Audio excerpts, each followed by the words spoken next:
Welcome. I'm Camille, editor-in-chief here at HR Insider. I'm here with Mandi Simeone.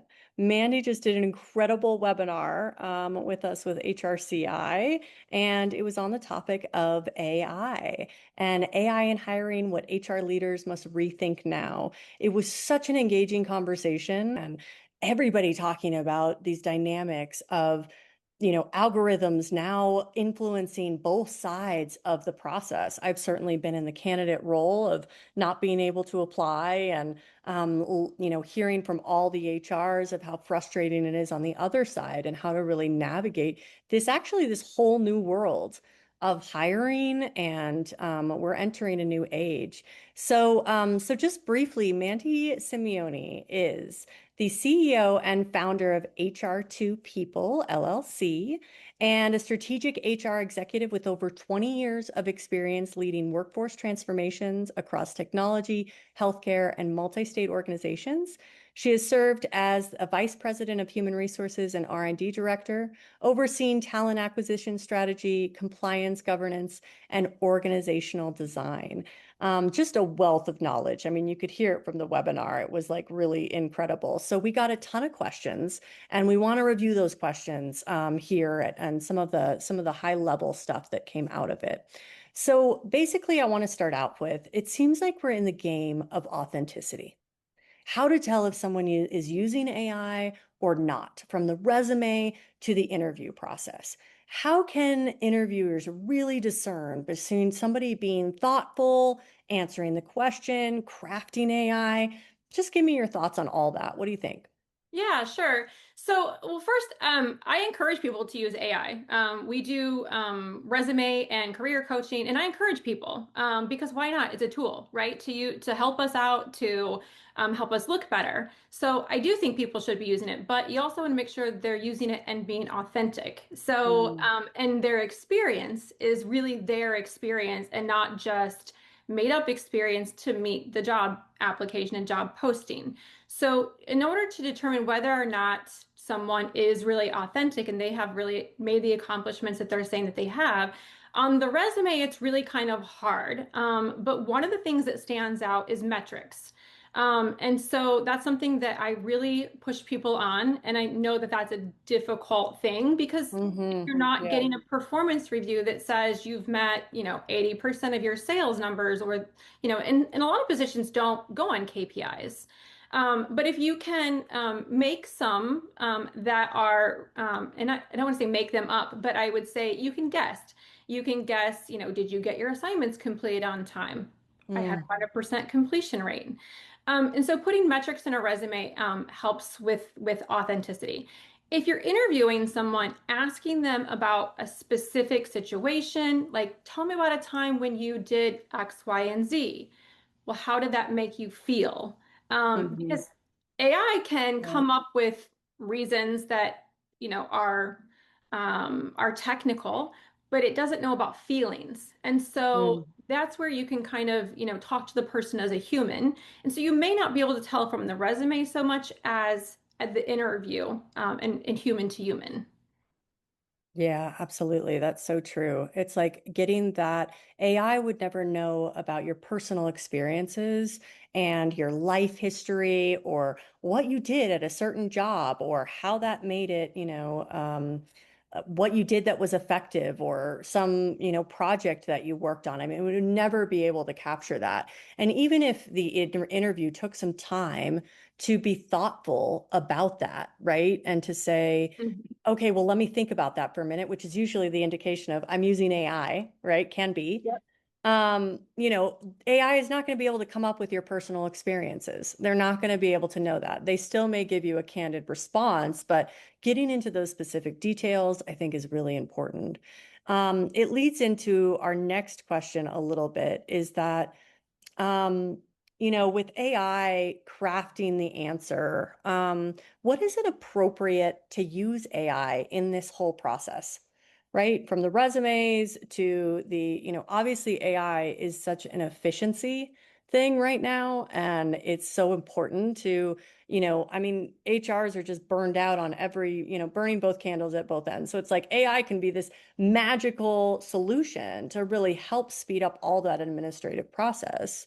Absolutely. But what is appropriate? Like, where is it appropriate in the process? Yeah, so it really depends on your role, but if we're talking about hiring, well, whether you think you're using it or not, as we talked about in the webinar, is it's already integrated in a lot of the vendors and tools that you use, and you just may not realize it. And so it's already being used in LinkedIn, it's being used in Indeed, and those are things that we can't stop, right? And AI is a good thing. So Hmm. where's a good place to use it? Well, I think it's great that it helps, automate the resumes and filter them. But there should also be a check and balance, just like anything else. Mm, yeah, right. And so if it's excluding people, I recommend going in and auditing the people that it's excluding. You have the ability to go into Indeed and LinkedIn and any of the other ATS systems that have it built in, which is pretty much all of them. You can assume that all of them have it built in some form or fashion, and look at the candidates that are being auto rejected. And even if you have Oh, interesting. Yeah. questions that are set up to auto reject, go in and just look at those candidates and Mm, see and make sure that they truly are not qualified for the position, and that it is rejecting them based off of the job specific um, criteria and not something else. Like their location or nationality or anything like that. So I would say just go in and check and make sure, even though you're hiring a vendor and you're paying these other companies to be your ATS system, you still have the obligation and responsibility to make sure it's working correctly so that you remove some of the liability from your own company and make sure that you're truly reviewing all of the candidates that apply.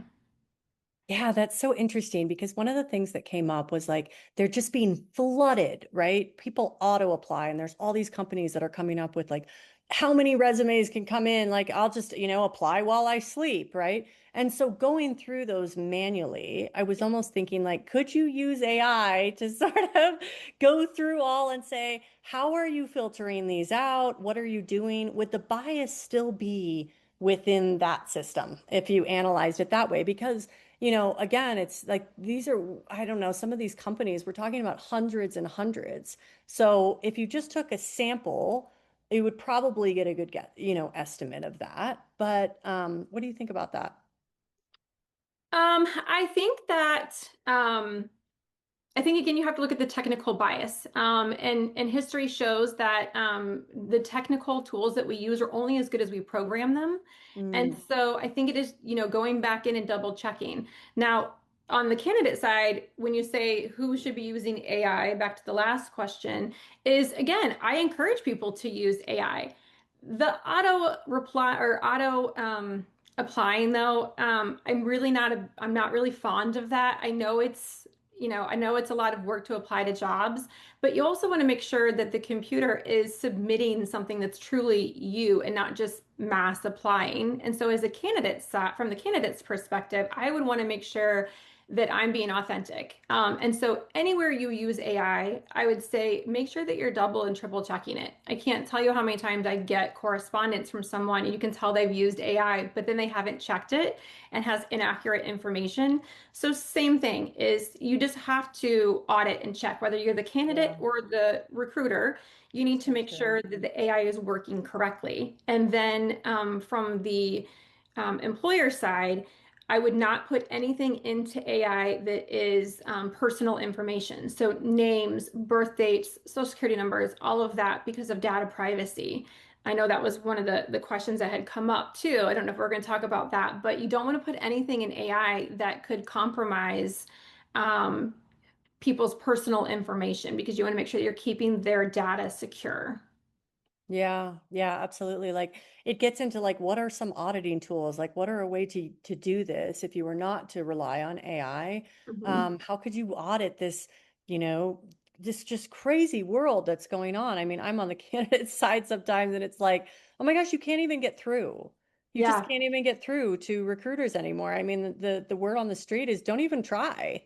unless you know somebody, like there's no reason to even, I feel like I got to get into the AI game in order to compete against these bots. Yeah. So the bots and these autos apply and everything, I mean, it's just flooding the system. And so what are some good auditing ways that we can do that without using AI? What, I'm sorry, repeat the question. Yeah, we were talking about auditing. So how could you audit without AI, right? What Oh, are some yeah. ways to really do that? So, for example, if you go to your ATS system and see who was auto rejected or who was rejected, you may not know who was rejected versus auto. Go in and look at Yes. them and determine, does this person really not meet the needs of the job, and compare and see, is it being overcritical of this person? Does this person, Mm, like if I was manually reviewing this resume, and you don't have to do every single resume that comes in, right, because right. you're right, there's a lot, especially Yeah, when people are using tools that auto apply for them.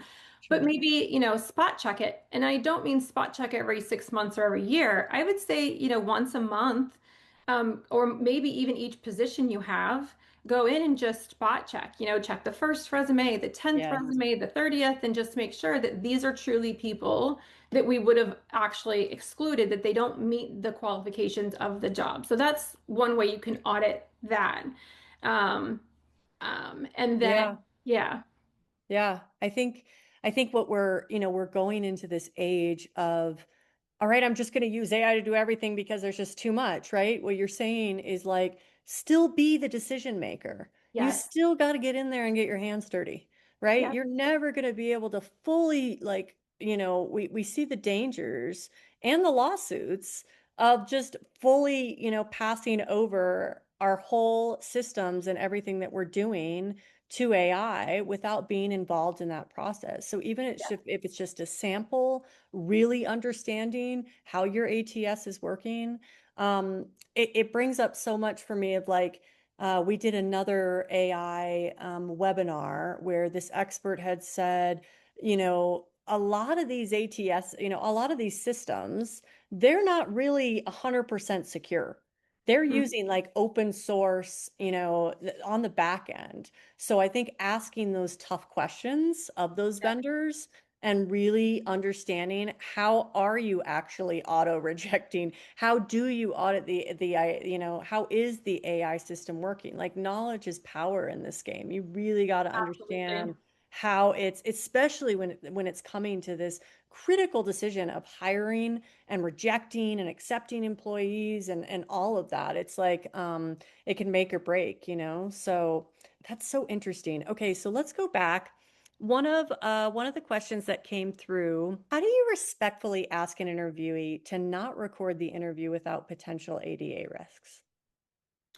That's a great question. So I would say, just I would say normally just normalize the conversation and just say, that you're wanting to have a human conversation with them without AI, and that you really want to, connect with them. And so I would say that I think it's hard because not every AI discloses that it is showing up or it's recording. And maybe it's on a separate device. And so maybe it's not even notifying because it's a different device. So I would just, I ask the question up front, and just say, hey, I'm not using AI. Are you using it? And it's fine if you are, but, I really just want to connect with you as a human. I really want to talk about you and your experience Mm, and your qualifications. So are you going to 100% remove it? No. yeah, But you yeah. can still, tell the person that like I'm human and I just want to have that conversation. And then you can kind of tell as you go through the interview whether or not they're using it, because if they're pausing after every single question, if their answers are very polished, um, you can pause after a question. Sometimes I have to think about it. Like I think about experiences when I've been interviewed before, is you have to think like, oh, let me think about a time when I did X, Y, and Z. But if they're pausing after every question and then you're giving follow-up questions and they're stumbling over them and it just isn't connecting, it doesn't sound human, it doesn't Yeah, sound natural. true. So I would say for the recording part, And the other thing is for ADA. So if someone needs to, like I do transcription a lot of times, like right now I have transcription on my computer. And so those types of things are okay. But again, if it's in your application process, like if you need an accommodation up front, please notify us, please email HR. And that way you're not, stepping on any you're not overstepping on asking any of the questions that you really shouldn't ask before someone's hired. But you can always put that in your application and say, if you're interviewed, would you need any accommodations? If so, please email HR, and that way they can ask for accommodations. Yeah, because I didn't even think that AI was an accommodation. I mean, not until now. And, we just did a whole, a download kind of manager cheat sheet on neurodivergence and how people show up socially and how to give them time and space and thoughtfulness to like record their answers. Like so much in the interview process, you're like, can you perform on the spot? Can you, can you show up and do all of these things, right? So I just didn't even think that now that AI is an option for some people, it might be a really good option, might be something that people really can rely on and use and weed out from this process of just how do you perform right here as we're having the conversation, as a lot of people Yeah. can't or have too much anxiety or whatever.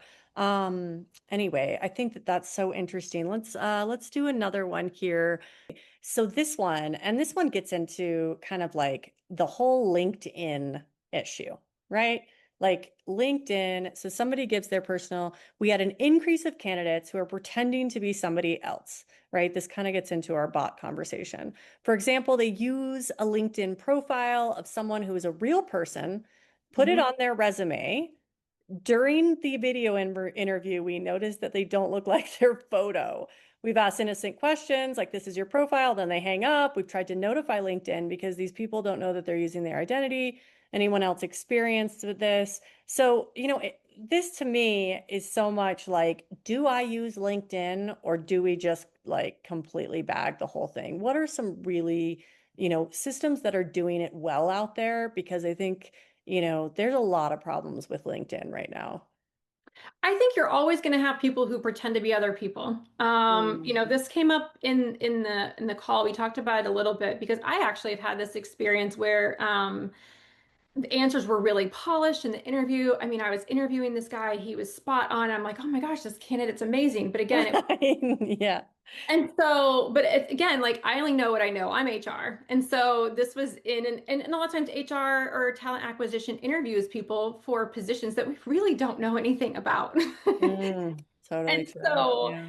but I knew that this candidate I was interviewing, like really knew his answers compared to all the other candidates I'd interviewed. So I'm like, oh, this guy's great. He's amazing. But then I asked one of my human to human questions. And this is when Mm, I was actually figuring out that AI was helping. I didn't know that this was a thing.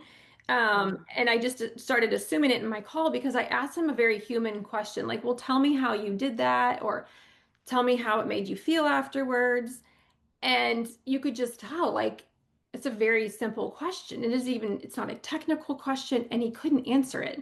And mhm, so I just kind of got a red flag, went to LinkedIn, and I'm like, the picture looked like him. But the resume on LinkedIn and the resume that he had applied with were two totally different things. I mean, not Oh my one God. experience, the industry, nothing was the same. Wow. So I think that no matter where people are, what platform, I think you're going to have that issue. I wouldn't call them out in a confrontational way.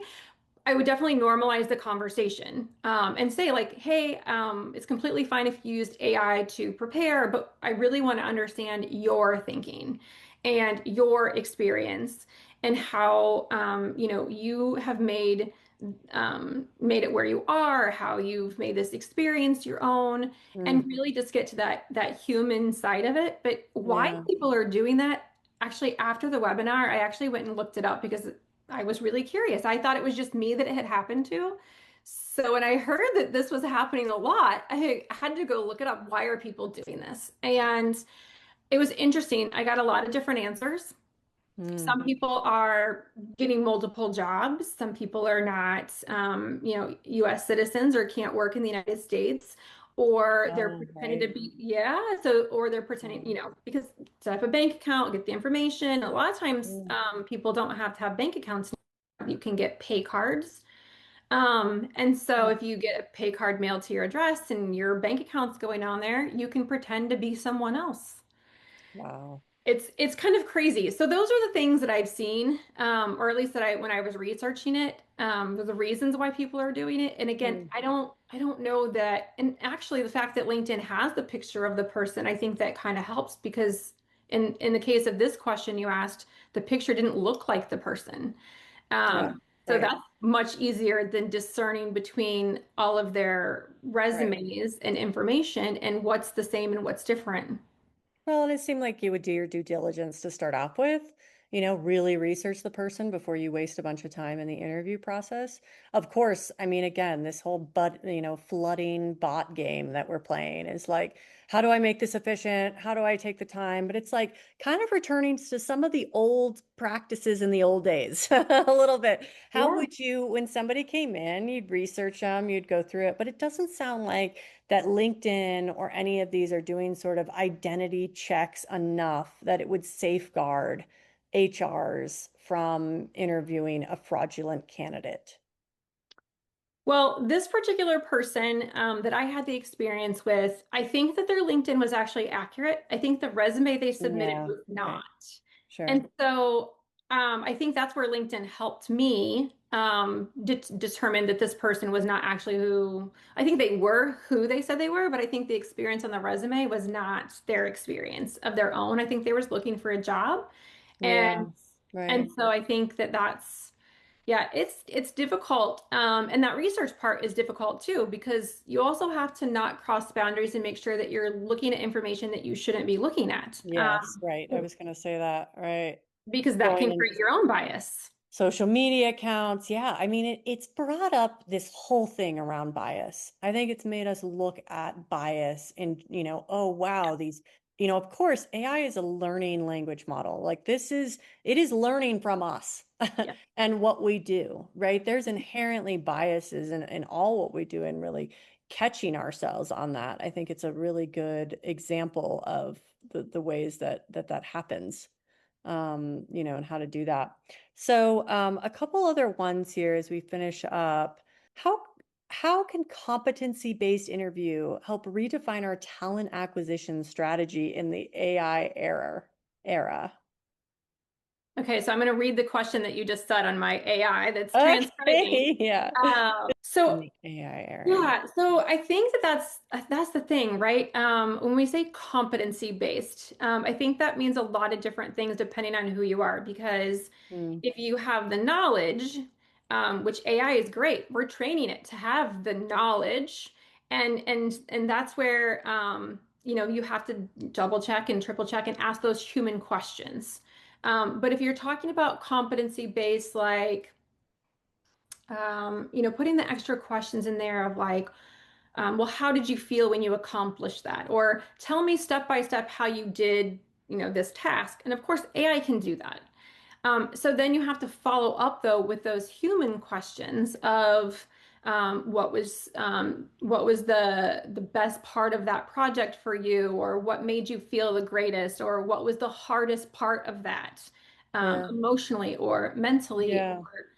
and again, like AI, is it going to throw an answer out there? Yeah, but it may not make sense. And so just asking the person to elaborate more on the situation, because AI can do competency based. I mean, it can do math. It can answer SHRM questions. It can answer HRCI questions. It can, Yeah, I mean, right. that's what it can do. So Yeah, you yeah. have to ask more about the how and the Mm, why and the yeah. feelings behind it. Yeah, right. I mean, like essentially the talent acquisition strategy is like, we want real human beings. Like how to find a real human being that can do this job, you know, Yes. and getting really into making that connection with people. I mean, it's a very interesting to get back into the driver's seat of AI. Yeah. I mean, I think so much with this conversation. I mean, AI, we're doing a whole edition next month on burnout. and it's like, gosh, AI is so critical in helping us combat this burnout. And you almost are like so tired at this point. It's like, just do it for me. You know, Yes. just Yeah. just go and do it for me. But without that involvement, I mean, your talent acquisition strategy really has to be about how to connect with human beings, how to Yes. stay connected and find human beings and find that connection. And I think it's equally there's an equal burnout on the candidate side, right? Of like, I can't even get through. I won't be able to get through without matching these keywords. I won't be able to like even talk to somebody. I mean, people are out of work for year or more. That's crazy. I mean, that has never happened, and sure, there's job market stuff and stuff going on, but we're not in a recession.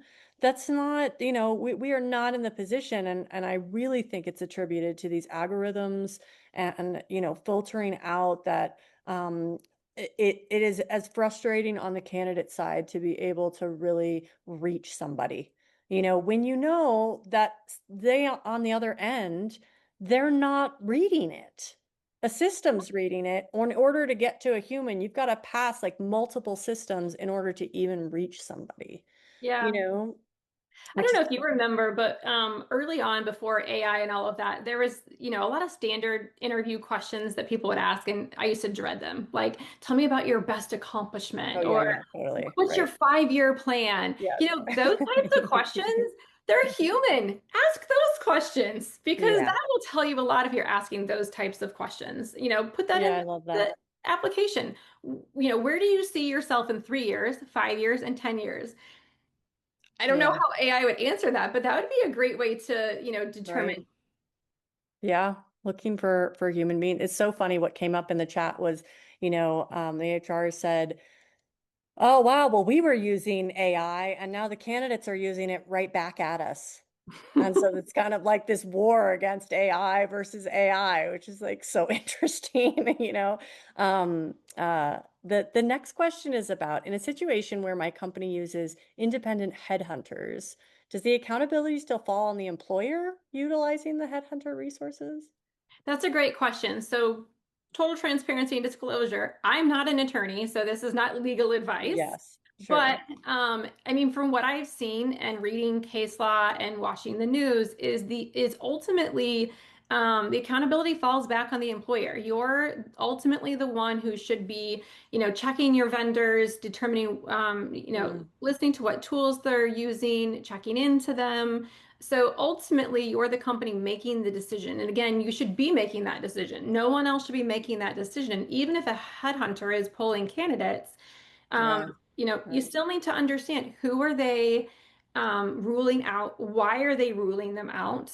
Mm, Because it could come back on you. And I would mhm. say, and every state is different, but I would definitely follow up with an attorney in your state or states that you have employees in to make sure that you are following your state laws.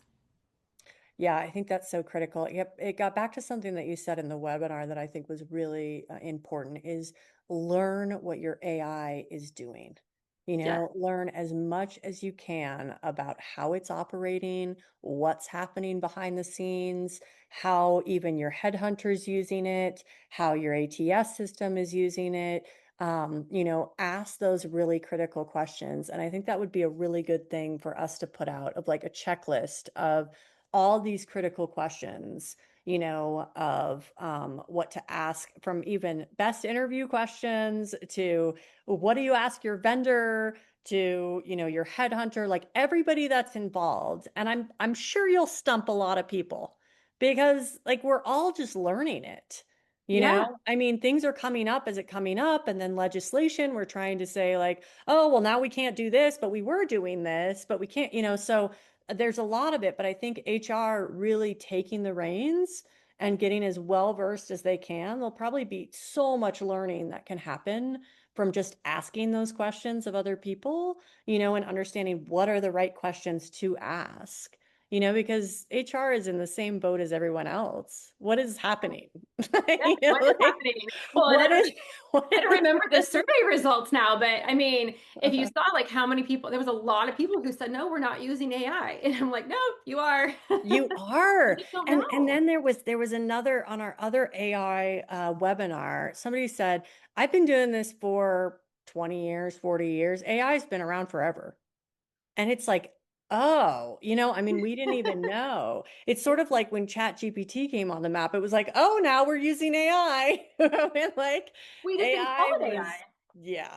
I'm Yeah, sorry, what'd you say? we didn't call it AI. I mean, if you think Yes. about it, your Yeah. ATS systems were categorizing, not categorizing, but disqualifying candidates early on. I mean, I can't Yeah. tell you if you think Yeah. back some of the ATS systems where you put like the pre-qualifying questions on there, Yeah. that is Right. AI. That's not a human, it's a computer who's making that decision. Yes. And Yeah. so, I mean, it's true. It has been around for a while. It's just now we are actually labeling it and Yeah. calling it AI, and we're integrating it in everything that we do. Everything. Every Yeah. I mean, it's everywhere. And again, I don't think it's a bad thing. I think no, it's actually a lifesaver for yeah, HR. I think yeah, it could save the job of HR and HR professionals for burnout and all of that. But stay in the driver's seat. yeah, What you don't know can hurt you. So really be armed with knowledge is what I'm hearing here. Ask the tough questions. yeah, Get in there and really understand and ensure, ask yourself, when is the computer making the decision? When is that absolutely. happening? When do I need to step back into the driver's seat, earlier in the process, not just, okay, this candidate looks good and it's filtered out and it saved me from all, but way earlier in the process Yeah, when it's filtering out people, okay, how is that operating and is that, effective? Could save you from a lawsuit. One of these yeah, questions in here was like, how do I combat against a bias claim? That came through and what does that look like? And I think, the answer to that is arm yourself with the knowledge.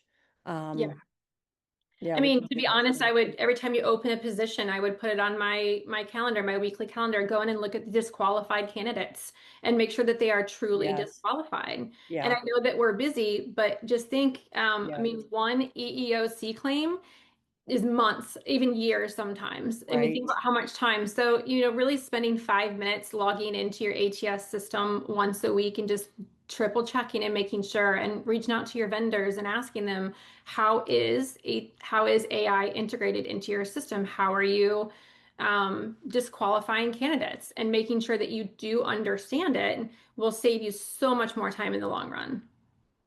Yeah, I love this. So we'll just wrap on like, what is the three takeaways? Like, what would be your best advice right now? You kind of mentioned this one of them, but what would be your best, going forward from Uh, today? Three things. Okay, so I would say is research your vendors and have those relationships and be talking to them. And again, because AI is inherently coming, at us fast, and it's already here and it's still coming, is not just have that conversation once, but have that conversation, maybe every 3 months, every 6 months, because you want to make sure that you understand every time they integrate something new, that you understand as the person purchasing the product how it's being used. So that's the first thing I would do. The second piece of advice is it's here. So whether you think you're using it or not, it's here. Right. And we have to embrace it. It's Right. not, I think somebody had said that they thought I was against it. I'm not against it. I love AI. It's amazing. Yeah, sure. But you need to check in and make sure it's doing the right thing. So know Yeah. what your vendors are using and know what Right. what you've signed up for, and then audit it and make sure it's doing the right thing. And you're checking your work and making sure that you're reviewing everything that it spits out to again to reduce and minimize legal risk. And a third thing, be human, I would say. Totally. I was just gonna say that. I'm like, just be human. Yeah. Focus on making that connection. Yeah. The connection is huge. It Yeah. goes a long way. Right. Right. I think that's so important. Mandy, I loved this conversation. It was so helpful. HRs need it so badly right now to try to navigate HR or navigate AI and HR, trying to figure out, where to go and how do I keep up and all of that. So would love to have you back for another series on, how do we do this? How do we navigate? What can we do? All of that. So Absolutely. Thank you so yeah. much for having me too. I appreciate it. Yeah, really appreciate your time. Okay, we'll talk soon. All right, great. Thank you.